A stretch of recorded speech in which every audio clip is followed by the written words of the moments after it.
খারাপ হয়ে গেল নাকি?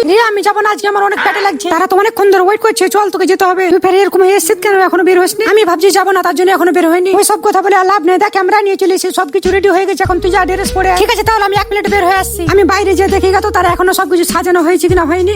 ওই সাজানো হয়েছে সবকিছু, সাজানো হয়ে গেছে। আমি আরেকটা ফের গিফট নিয়ে চলে এসেছি, দেখো। গিফট নিয়ে এসো, তাহলে আরো ভালো হবে। আমার ফটো তোলার, আমি চলে যাই, এখানে বসে যাবো, এখান থেকে আমি ফটো তুলবো তোমার দুজনে। আমি ফের রিয়াকে বললাম আমি 1 মিনিটে বের হয়ে এসেছি, আর অনেকক্ষণ লেট করেছি, আমি যাই তাড়াতাড়ি করে। আমি তার ভালোবাসা করা জিস পেন দেওয়া পানি, এখানে তোর মুখে মারবো। আমি বলছি বেলুন দুটো আমি কোথায় রাখবো? ওই বাইরে তো, আমি ফের রিয়াকে দেখতে পাই না। আরে ভাই বেলুনটা যে কোনো জায়গায় রাখ না, রিমি চলে এসে আবার ফের হট সাইডে যাই, সামনের দিকে দেখতে পাই কিনা। রিমি চলে এসে, তুমি ভালো হয়ে খাড়া হও। দেখে মাকে, এটা ফের কি হলো, কত সুন্দর হ্যাঁ। আমি তোমাকে প্রথম দেখাতেই প্রেমে পড়ে গিয়েছিলাম। এরকম কথা বলো না, আমাকে খুব শরম লাগছে। ঠিকই তো বলেছে ভাবি। তোমাদের কথা শুনে আবার মন মরে গেল।